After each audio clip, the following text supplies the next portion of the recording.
washed over me, carrying memories, emotions, and truths I'd never known I was missing.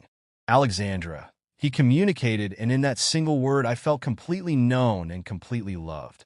Every doubt, every fear, every moment of shame about who I was and who I loved dissolved in the presence of that absolute acceptance. The scene around us shifted, and suddenly we were everywhere and everyone at once. I saw my life from angles I'd never imagined. Not just my actions, but their ripple effects through time. That morning I'd given my coffee barista a genuine smile and asked about her day. I watched as that simple kindness created a chain reaction of positive moments, touching dozens of lives like a gentle domino effect of compassion. I saw Emily at the hospital in the exact moment she felt something shift. She was checking a patient's vitals when a wave of unexplainable peace washed over her. She had to sit down, overwhelmed by a certainty that despite what was happening to my physical body, I was perfectly safe. I watched her lips form my name in a whisper, and somehow, across dimensions, our hearts connected. Then Jesus showed me something that would challenge humanity's understanding of love. It wasn't a lecture or a lesson. Instead, he revealed love's true nature as the fundamental force holding reality together. I saw how every genuine expression of love, regardless of gender, race, or form, strengthened this cosmic tapestry. The love I shared with Emily appeared as a brilliant golden thread in this universal fabric, its light just as vital and beautiful as any other. Your world draws so many lines, his presence conveyed, but love knows no boundaries. I witnessed couples across time and space, their bonds glowing with the same divine light, same sex, different cultures, various forms of expression, all contributing to the grand symphony of universal love. The artificial barriers we'd created around love seemed absurd from this perspective, like trying to categorize starlight by drawing lines in the sky. The revelation expanded, showing me how consciousness itself works. Every thought, every emotion, every intention creates ripples in the fabric of reality. I saw how fear and judgment originated from a misunderstanding of our true nature. We were all connected, all part of a vast, living network of consciousness slowly awakening to itself. Our individual lives were like waves on an infinite ocean, seemingly separate on the surface, but part of the same deep, eternal whole. Time, from this perspective, wasn't the linear river we perceive it to be. Instead, it was more like a vast ocean where every moment existed simultaneously. I could see how past, present, and future were interwoven, each choice and possibility creating new branches of potential. Yet somehow, this infinite complexity was held together by an underlying simplicity, love as the basic force of creation. As my awareness expanded, I began to understand why I was being shown these things. The world was ready for a deeper truth about existence, but it needed to be shared in a way that people could relate to and understand. My role as a photographer, my ability to capture and convey light, my relationship with Emily, none of these were accidents. They were preparation for sharing what I was learning. Jesus showed me how humanity stands at a crucial juncture. The old paradigms of separation and fear are beginning to crumble, but many people feel lost in the transition. They need bridges, he conveyed, and I understood that my experience would serve as one of many bridges between the limited understanding of our physical world and the greater reality I was witnessing. The next revelation nearly overwhelmed me with its simplicity and power. Every human being has direct access to this deeper reality, but we've been taught to ignore it. Our intuition, our capacity for love, our ability to connect with something greater than ourselves. These aren't mystical abilities reserved for a chosen few. They're natural aspects of who we really are, like eyes opening after a long sleep. I saw how my near-death experience wasn't an accident or a tragedy. It was an opportunity to glimpse behind the veil and bring back a message that could help others understand their own divine nature. Not through rules or dogma, but through the simple recognition of what we already know in our hearts to be true. The scene shifted again, and I witnessed the impact this message would have. I saw people finding courage to love authentically, to trust their inner wisdom, to reach beyond the limitations they'd accepted as truth. But I also saw the resistance it would face, not just from others, but from my own doubts and fears. Will anyone believe me? I asked, though not in words. The response came as a gentle reminder that belief wasn't the goal. My role wasn't to convince anyone of anything, but simply to share what I'd experienced. Those who were ready would recognize the truth in it, while others might need more time. And that was perfectly okay. As I felt myself being drawn back toward my physical body, Jesus shared one final insight. The light I'd been experiencing wasn't something separate from us. It was our true nature. Every human being is made of this same divine light, temporarily housed in physical form, but eternally connected to the source of all creation. The return to my body felt like diving into a pool of thick honey after floating in air. Everything felt dense, heavy, and slightly uncomfortable at first. I opened my eyes to find myself in a hospital room, the steady beep of monitors replacing the visual symphony I'd been experiencing. Emily was there, her hand warm in mine, tears streaming down her face as she noticed my eyes opening. "I felt you," she whispered, her voice trembling. "I knew you were okay, but I didn't know how I knew." I squeezed her hand, still adjusting to the limitation of physical communication after experiencing such complete understanding. The fluorescent hospital lights seemed flat and lifeless compared to the living light I'd just witnessed, but I could still sense that greater reality just beyond the veil of ordinary perception. The doctors called it a miracle. My vital signs had failed completely for several minutes. Yet here I was, fully conscious and without any apparent brain damage. They ran test after test, trying to find a medical explanation for what had happened. But how do you quantify an experience that exists beyond the boundaries of physical reality? In the days that followed, I struggled to find words for what I'd witnessed. How do you describe colors that don't exist in our spectrum? How do you explain a form of communication that makes language seem like primitive grunting? Yet I knew I had to try. The truth I'd learned was too important to keep to myself.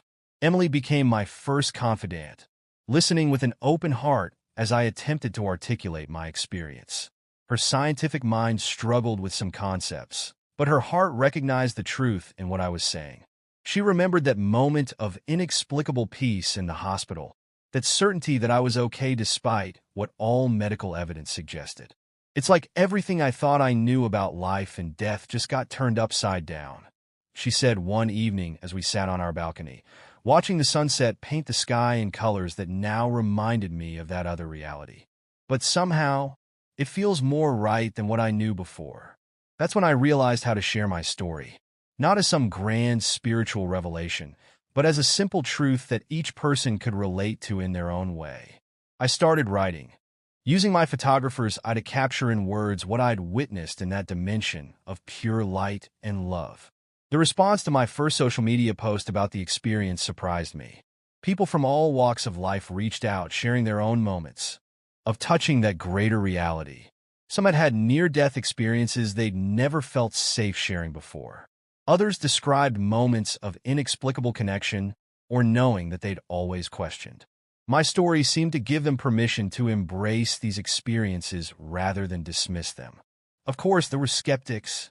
Some tried to explain away my experience as a product of oxygen deprivation or chemical reactions in a dying brain. But those explanations felt flat compared to the vivid reality of what I'd experienced. Besides, I wasn't interested in proving anything to anyone.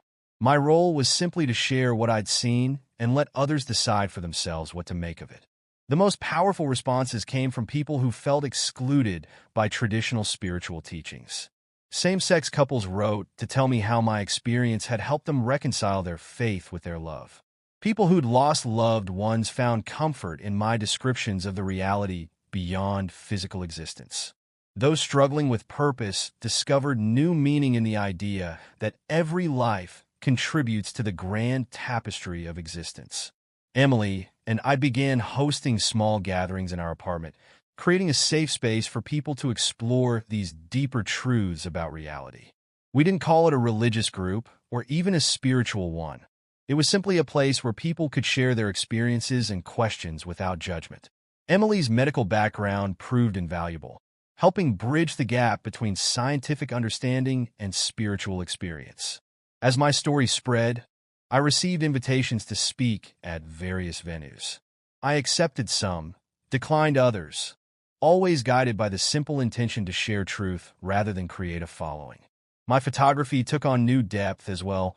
People said they could feel something different in my images now, as if I was capturing not just light, but the consciousness behind it. The truth I'd learned wasn't just about what happens after death. It was about how to live more fully right now, about recognizing the divine light in ourselves and others, about understanding that love, in all its forms, is the closest thing we have to touching that greater reality while in physical form. Now, as I sit at my desk watching the morning light create patterns on my studio wall, I feel the presence of that greater reality just beyond the veil of ordinary perception. The experience changed me, but not in the way people might expect. I'm still a photographer, still in love with Emily, still figuring out this human journey one day at a time. But I know something now that I can never unknow. We are all so much more than we think we are. The love we feel, the connections we share, the beauty we create. These aren't just temporary human experiences. They're glimpses of our true nature, bridges to a reality that exists beyond the limitations of physical form. And that's why I'm sharing my story, not to convince you of anything, but to remind you of something you already know in your heart, that love is real, that consciousness is eternal, and that every life, including yours, is an essential thread in the grand tapestry of existence. The light I witnessed that day continues to guide my path, showing me that every moment holds the potential for awakening to a deeper truth. And while I may never be able to fully capture that truth in words or images, I can offer this glimpse of what lies beyond the veil, trusting that those who are ready will recognize the resonance in their own hearts. Are you feeling that resonance now? That quiet knowing that there's more to reality than what we can see and touch. That's not just your imagination. It's your own divine nature recognizing itself in these words. And maybe, just maybe, that recognition is the first step on your own journey of awakening to who you really are. Since that day, my lens captures more than just moments. It catches glimpses of the light I witnessed in that other dimension. Sometimes when I'm editing photos in my studio, I notice flashes of that same divine glow in people's eyes, in the way light bends around them, in the spaces between smiles. It's as if my camera now sees what my soul always knew was there. Emily and I have grown closer through this shared understanding. While she didn't experience what I did directly, she feels it through me. Our love has deepened into something that transcends physical connection, a reflection of that universal love I witnessed.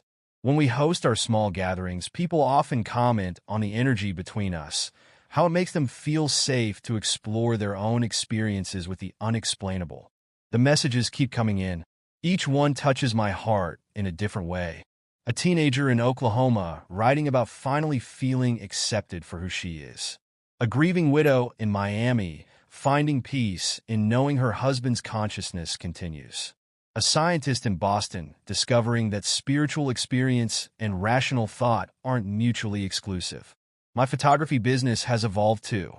Clients come to me now not just for pictures, but for what they feel when they see themselves through my lens.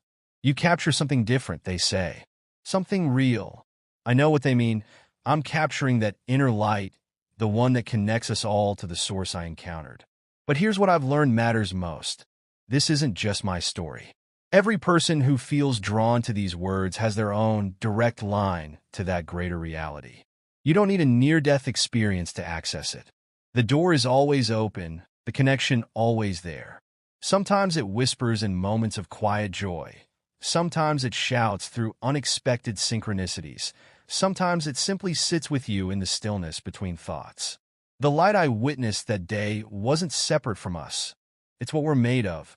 Every act of kindness, every moment of genuine connection, every instance of choosing love over fear brings more of that light into our physical world.